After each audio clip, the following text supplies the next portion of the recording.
This episode of WDW Today is being sponsored by MEI and Mouse Fan Travel. If you're planning a trip to Walt Disney World or really anywhere else that Disney services, perhaps the Disney Cruise Line, Disneyland, Adventures by Disney, the travel agents at MEI and Mouse Fan Travel can help you plan your next trip to all these destinations, and they're experts in all of them because they've been there many, many times and can help you lend their expertise to your trip. Why not give them a try? Visit them online at www.mousefantravel.com. This is Walt Disney World Today. Give us 5 minutes and we'll give you the world.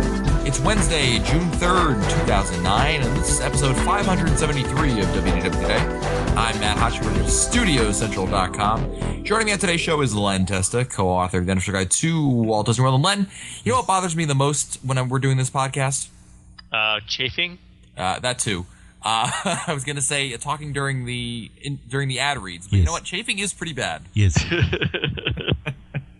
Also joining me on today's show is Mike Newell of Mouse World Radio. Hey, Mike. Matt, to know this land's heart and soul, to discover its spirit. No way. See, I came up with this brilliant idea. When you introduce me, I'm going to read a little quote from an attraction, and you're going to have to guess what the attraction is. I've never done that before. What an awesome idea! What an idea! Well, wow! Since I lost the creativity of the bell, I'm going to start doing this, and I'm figuring it might catch on. So, I'll come up with something new for the next show, and you'll have to guess where it's from. All right, sounds good. Also joining us on today's show is Mike Scope, a senior feature writer and blogger for allears.net. Welcome, Mike. Wait a minute, I got to find a good one after that. Till death do us part. Wow, that was a real great one. Haunted That Mansion. would be the Haunted Mansion. And also joining us on today's show is Annette Owens, the manager of customer relations and group services at MEI and Mouse Fan Travel. Hi, Annette. Hey, guys. Oh, it's Wednesday, and we're answering listener questions. Yes, that's right. Emails, electronic mail. Mail sent electronically. Communique electronic. Not to be confused with female. Let's start out with the first question. Is from Kevin. The first question is from Kevin Peace. And Kevin, if you're ever driving in the state of Arizona, look for the guy with the WDW Today license plate. Kevin writes, as a Castaway Club member, how many cabins can I reserve for the Castaway Club prices? Annette? Actually, the Castaway Club, you're a member of it and you get recognized on board the ship. But as far as getting a discount on coming back, the only way of doing that is if you book on board the ship. Okay, fair enough. Next email is from Karen from Texas, who writes, I've just recently started listening to your show, and it is very helpful. We're planning a trip to Walt Disney World November 27th through December 5th, 8 nights. This will be our second trip. We visited in 2003, and someone else did the planning, which was none, so it seemed very chaotic when we were there. I'm doing the planning this year, but wonder if I'm headed in the right direction. We are military, so it should be fairly cheap, still expensive when you are used to vacationing in a tent in the forest every other year. As we got 40% off the Polynesian theme park view, the Disney dining plan, and 2 free 5-day park hopping tickets, and 2 discounted 5-day park hopping tickets as well. And that's, of course, the military discount. That's the military discount, right? So far, we have a total cost of around $4,350 for the resort, dining, and tickets. But we still have accumulated $2,500 on our Disney Visa card to offset the bill. Wow. I still have to get the airline tickets and a rental car, but Southwest has not opened the books yet for November. What other expenses should I expect? I want to be able to save up for these and not break the bank. Thanks so much, and we are so excited to be going down on a real vacation this time. So, Scopo, if someone's planning a trip to Walt Disney World, I mean, I think Karen's got a decent idea of what the basic expenses are, the necessities. What are some other things that she's going to run into in terms of, extra stuff that's going to cost her more? Maybe besides room, flight, car, food, right? Those basics. Right, besides all that. I think that one of the things that, especially if you're going down with a family, you may not be aware that there's going to be some opportunities for, photos and things like that. The photo pass comes into play here. Not only the photo pass, but if you're getting prints made of your photos, I mean that could run into $70-$80 easy, right? Right. Perhaps more than that, Jim. And if you're going with kids, one thing that we've done in the past is we give the kids a certain amount of money they know in advance because, all of these lovely rides end in stores.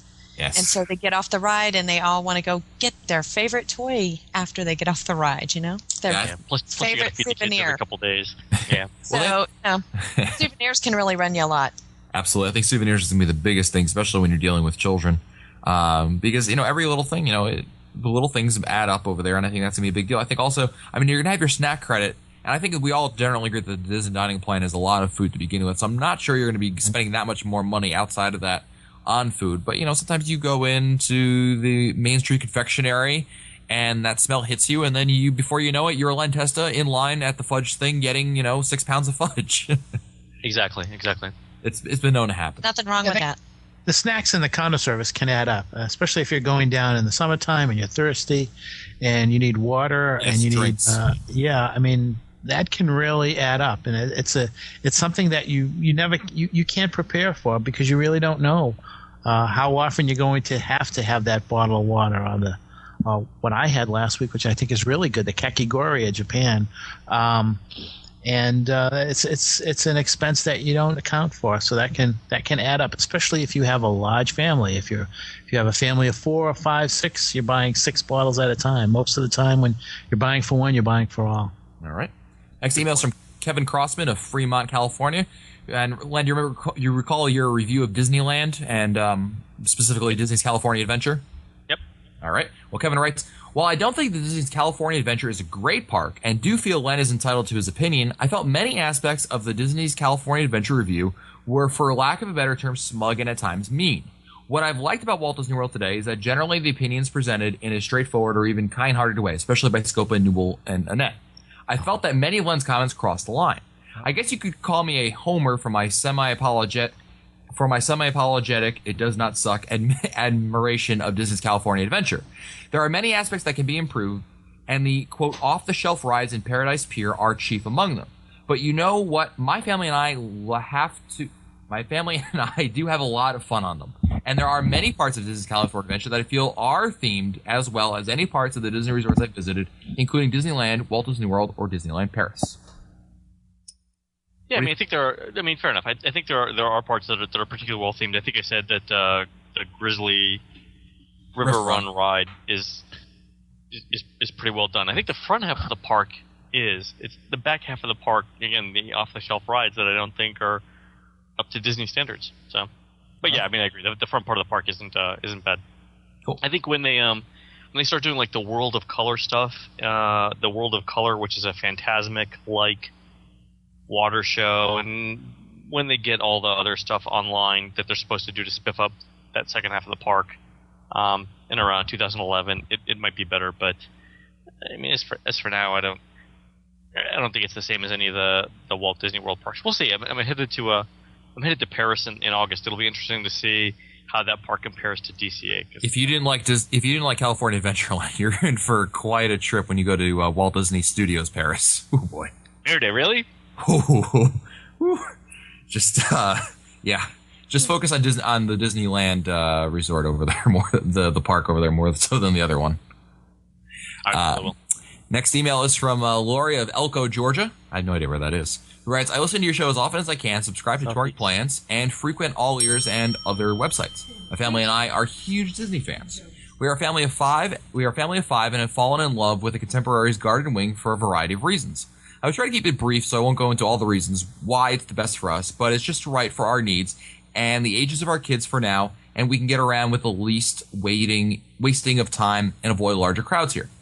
We were just there this past December and noticed crowd traffic picking up at the monorail. This is our third time staying here since October 2007.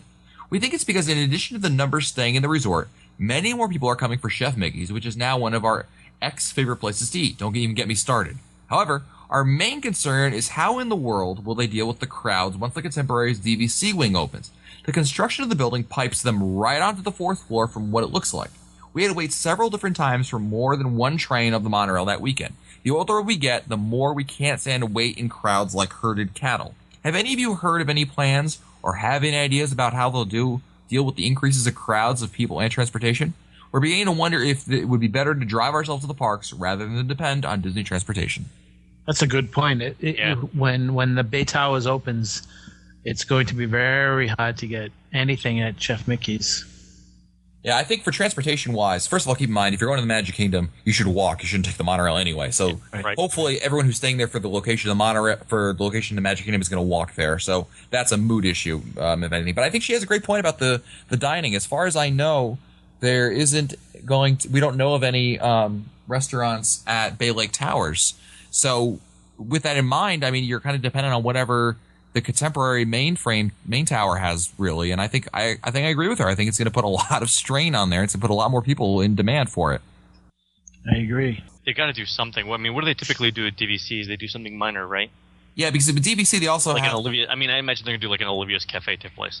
I don't even know if they're going to do that, because with Kidani Got- Village, look at that. I mean, they didn't do any counter service over there because they're of the opinion that Disney holds the opinion that DVC members prefer to make food in their rooms than eat out. Right, and they have the counter service there next to Chef Mickey's now, so they have that option. Right. Next email is from Bernie from Maryland, who writes, "Hi, Matt, Mike, Michael Len, and the fabulous Annette Owens, if she's around. My family and I will be in the Central Florida on July 3rd and was thinking about sticking around for a couple of extra days to see the 4th of July fireworks in the Magic Kingdom. My wife, however, doesn't like crowds. The idea of being packed into the Magic Kingdom all day doesn't sound like the best idea for her, though I wouldn't mind it. I was thinking of just watching the fireworks from the beach at the Polynesian Resort. I was wondering what Typhoon Lagoon and Blizzard Beach will be like that weekend. Of course, Len's Crowd Calendar says the Magic Kingdom is a 10 that weekend. I don't think I need Len's website for that insight, but I can't figure out how to relate that to Typhoon Lagoon or Blizzard Beach. Will it just be like any normal weekend in the summer with regards to people there? Or will it be a particularly crowded week at the water parks that weekend?" Len? Weekends typically are not as crowded as weekdays, so I wouldn't worry about that too much. So what do you think on July 4th, Len? Would you say go to the parks or go to the water park? Oh, wow. Go to okay, good point. I'm thinking water park. No, okay, so here's the thing. If you get there super early, right, like 45 minutes before the park opens, you should be fine. Mm-hmm. Because Saturday is typically not a busy day for the water park, so that would be okay. But if it starts to get crowded like around, 11, 12, 1 o'clock, I would say head home for a nap and then head to a big park like Epcot. I think it might be okay. I would try it. I mean, if you get there like you would a regular theme park, 45 minutes early, you shouldn't have any trouble getting in, and it shouldn't be all that crowded. People are going to be going to parades. They're going to be going to the Magic Kingdom, other parks, stuff like that. I think you'd be okay. Yeah, I mean, I did July 4th. Let me know how it goes. I did July 4th at the studios in 2008, and I think you're right, Len. I think people on July 4th the studios was not that busy because I think everyone was focused on what's going on at the Magic Kingdom and Epcot for July 4th. That the studios was overlooked for largely until until about maybe 6 or 7 o'clock that evening. So the water parks could really be a great steal for you. I think so. I think it might actually work out well. Cool. Next email is from Dave Westcott, who writes, "How long do the castle lights typically stay up in January?" They're usually right into the end of the beginning, rather, of January. I have on I think it's usually about the 5th or 6th of January, usually that first weekend through the first full weekend of January, and then they take them down, or they're not on anymore. They'll take time to turn them down, but. Yeah, they used to keep them up for the marathon weekend, but I don't think they do that anymore. Next email is from Angie Sawyer of Huntingtown, Maryland, who writes, "Hi guys, I recently discovered your podcast and also began reading the unofficial guidebook as I'm planning my first trip to the world very soon. The information is overwhelming and I plan to do a lot of studying. I really enjoy your podcast feature, Planning from Scratch, and wonder if I can get your comments on my plans. We are a family of 4, mom, dad, 2 boys, ages 11 and 8.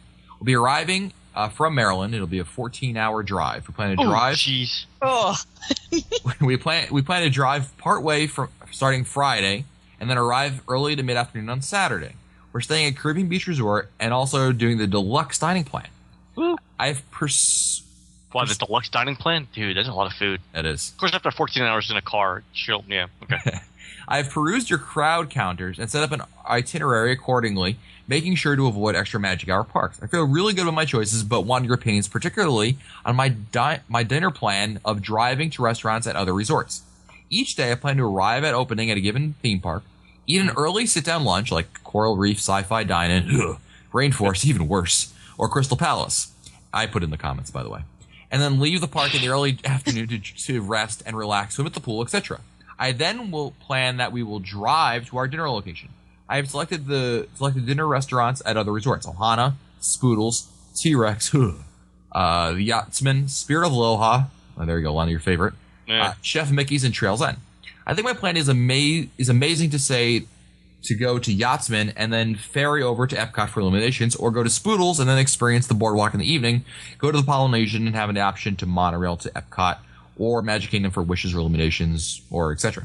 I have listened to your dining reviews, and my selections are based on a combination of a hubby who likes meat and potatoes and buffets and amazing atmosphere for kids. I realize they are overpriced, but by eating, grabbing a breakfast, I don't know what we will use all the meals for on the Disney dining plan.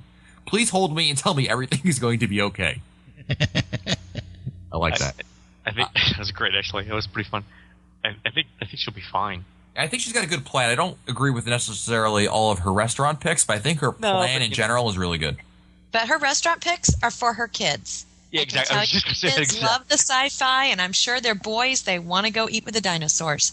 I was going to say exactly that. So I mean, that's why she's making. So she likes to get her. Suffer for the children. That's what you do. So she wants the best for her children, right? And the best is overpriced, mediocre food, slow service. To add to that, whatever, it happens. The kids are going to enjoy it. They're going to have a ball. You know, Hotchberg, you need a couple of kids, a couple sets of twins. That's what you need. Next email is from Jeremy from Houston, who writes, first off, I want to thank you all for putting on such an outstanding show. I listen while I walk my dog, and I love seeing the looks I get from passerbyers as I laugh out loud to your commentary. Keep up the good work. Now here's my question. About a month ago, I found a website that gave organized lists of the audio played in the Walt Disney World theme parks by land. What made it so great is that it allowed you to listen to a sample of the audio and also allowed you to buy individual songs. When I found the website, I was awestruck, so much so that I forgot to write down the link down. So today, I have literally spent the last 3 hours searching the web for this site or one like it with no luck.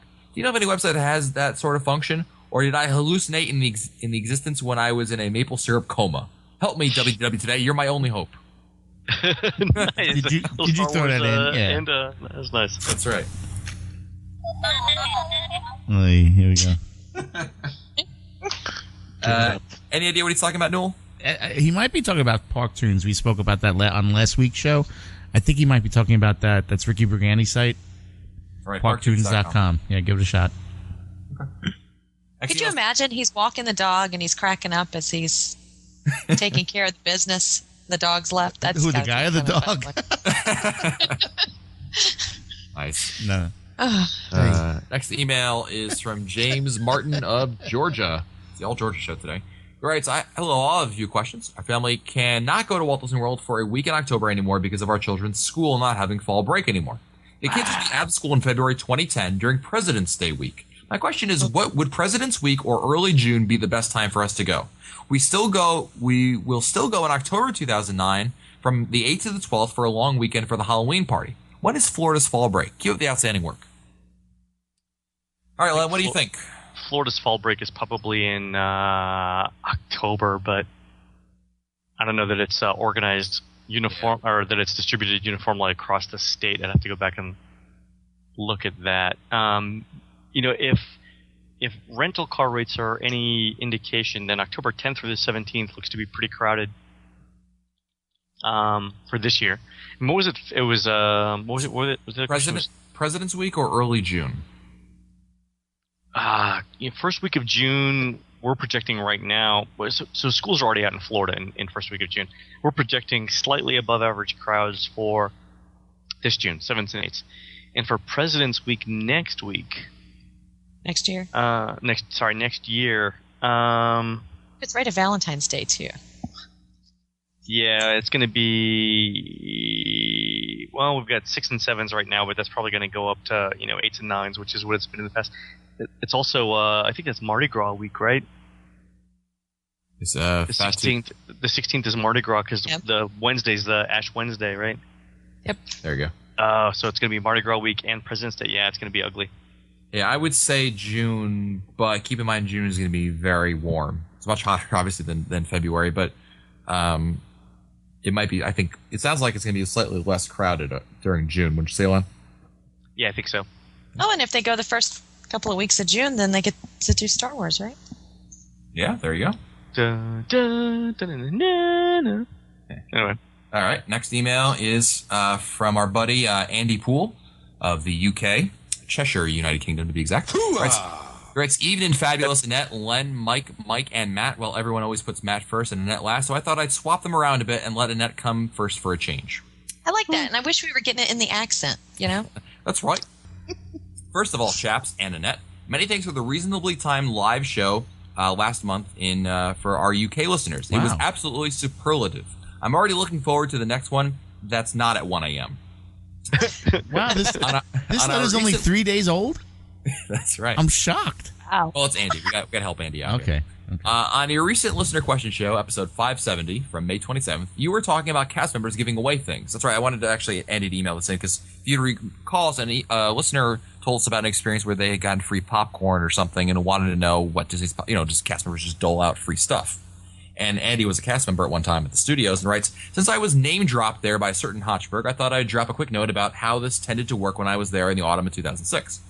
Basically, cast members are, as you rightly said, encouraged to make guest visits magical and memorable.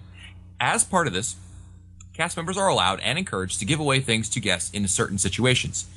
As I was there in October 2006, at the start of the year, or 2 years of a few million dreams, they started handing out the outdoor foods cast members little question cards with a picture from a Disney film on one side and 4 questions related to the character or film in the picture on the other. The idea being that once an hour, the cast member picks a random guest, preferably a child, from the crowd and asks a question from the card. When, not if, when, yes, we were allowed to give strong hints or even answer them if they don't know. If they got it right, they were given a free souvenir popcorn bucket complete with popcorn and fillet. I could go for some caramel corn right now. I'm sorry, go ahead with Andy Stein. Other things could be given away included if a guest voluntarily helps a cast member. One afternoon, I was working at the ice cream stand opposite the entrance to Indiana Jones Epic Stunt Spectacular when the person who was refilling my cart knocked a few packets of ice cream off the top of the counter. A passing guest who I estimate was around 14 or 15, who was walking toward the show, which I was just starting, and to help to pick them back up. He didn't have to. He could have just carried on walking and seen the start of the show, but he didn't. And as a reward, he was asked to pick up anything from the cart's inventory, and it was given to him as a thank you for his help. Well, wow. That was so wait, hold on. So Newell. Yes. You see where I'm going with this, right? The very next time we're all in the parks together, right? Yep. Oh, yeah.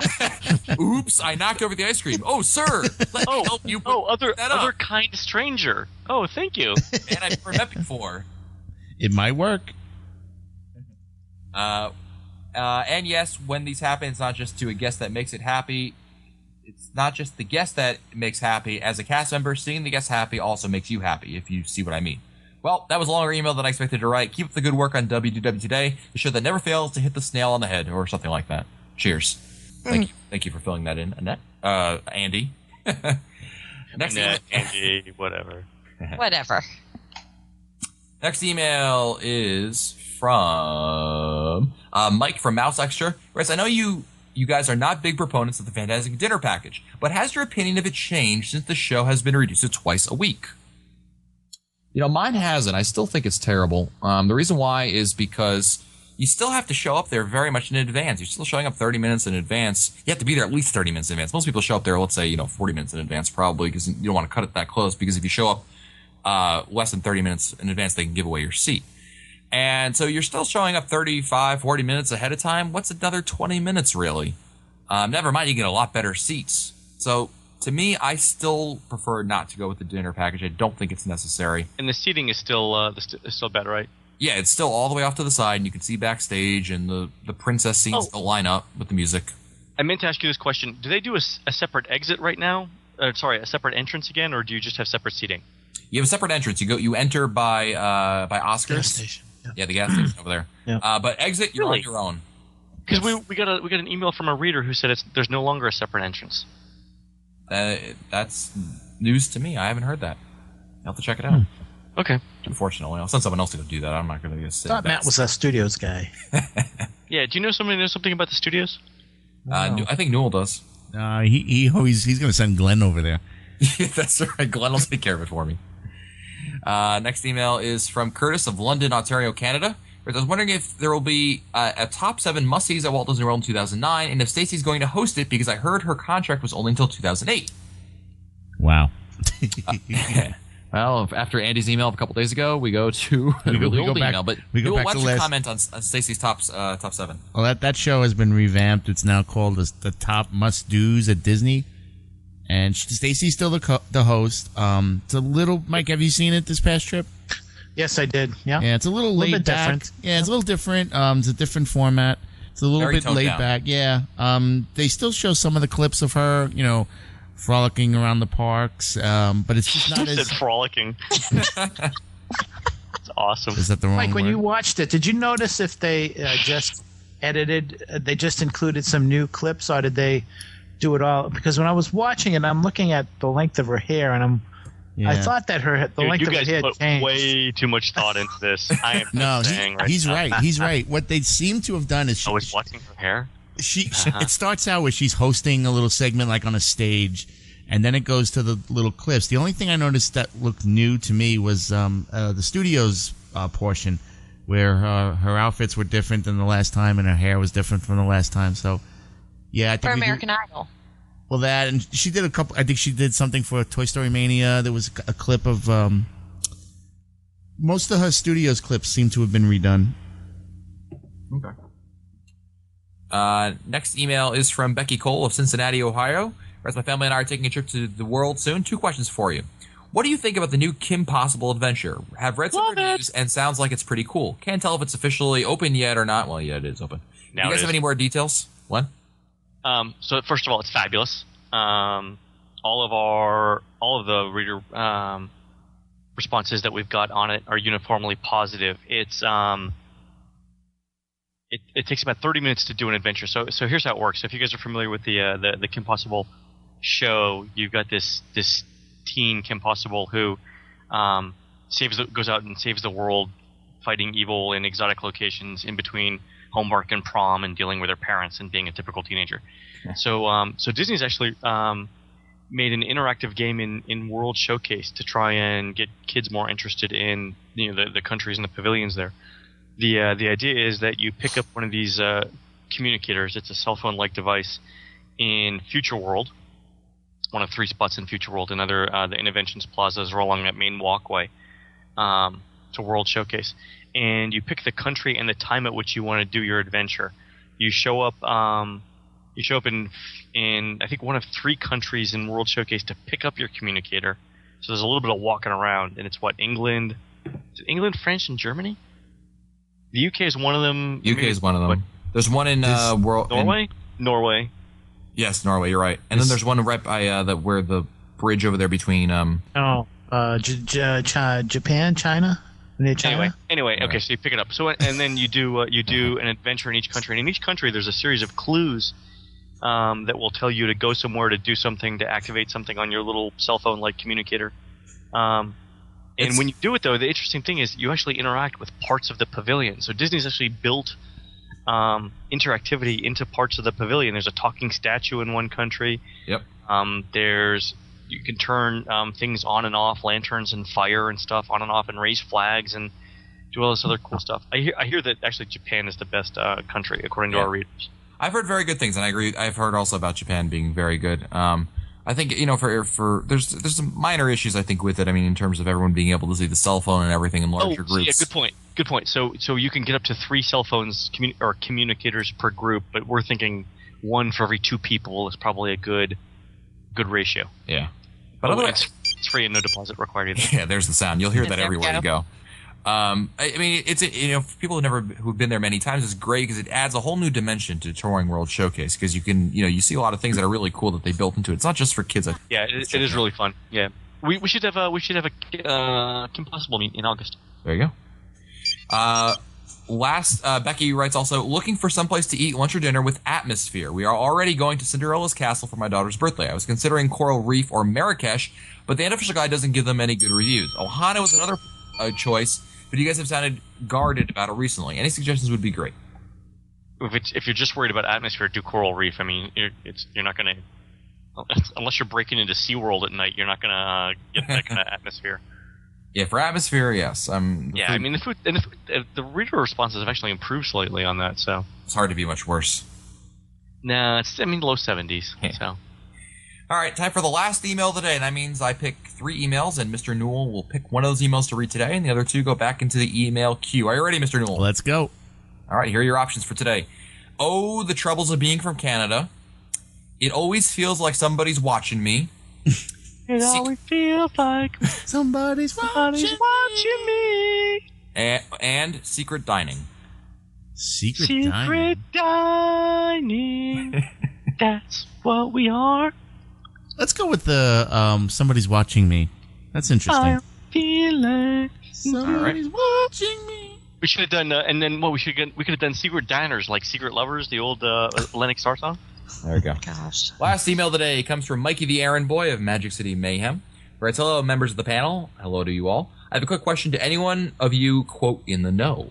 You know how some credit card companies will notify you if they think there is especially suspicious use of your card? Well, do you think Disney does this with annual passes? For example, if an annual pass is being used too much, or in times when it isn't being usually used, do you think they get alerted on things of this nature? Do they know how many times one individual enters the park? I use my annual pass sometimes twice a week, if not more, for months on end. Does Disney know that there are people like myself who frequent the parks as often as they do? Just one of those questions I always wanted to bring up to Testa, say, yeah, that's interesting. That's my one impression. And is it weird when I write questions and comments to the show now, I imagine Hotchberg reading it back to me as I type it? Insert giggles here.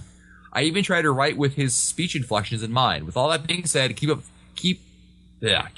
keeping on. There you go. He knows you so well, Matt.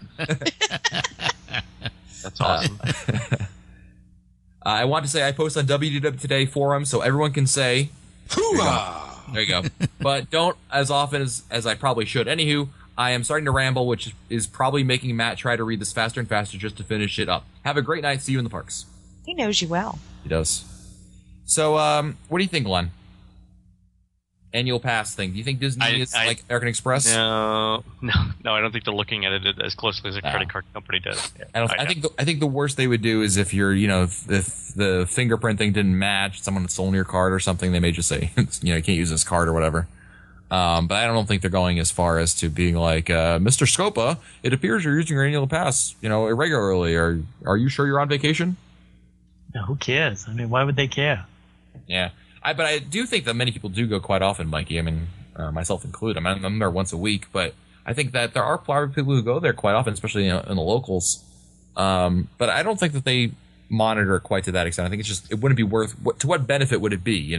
Because with credit card companies, if someone uses your card for a bad purpose, the problem is the credit card companies are liable for it. If someone goes to Disney World and uses your card, there's not really that kind of loss there. They're hoping they spent some money when they went in. Yeah, exactly. More than anything, they're going to stand to gain from it. So the thing is, so it would cost a lot of money to put in a kind of fraud detection or suspicious activity detection, and to what end? Yeah. Right. I mean, they've already got the biometrics. Yep. I think that's. That's why my guess is that they don't. But again, could be totally wrong. Very good. And Mikey, say hi to Lauren for us. And that's it for us today. Don't forget that this episode of WDW Today has been sponsored by MEI and Mouse Fan Travel. And if you're planning a trip to Walt Disney World, or maybe you're like Len and you're going to Disneyland Paris, want to check out everything that's over there, you know what? The travel agents at MEI and Mouse Fan Travel can help you plan your trip to Disneyland Paris and give you all the tips so that you can be just like Andy and know everything about that park inside and out. Why not give them a try? Visit them online at www.mousefantravel.com. If you want to find our older episodes, read our show notes, or send us your comments, visit the WDW Today website at wdwtoday.com. For Len Testa, Mike Scopa, Mike Newell, and the fabulous Annette Owens, I'm Matt Hotchberg. We'll see you on the next show. Stupid Judy, stupid energy. This has been a production of Mouse World Radio.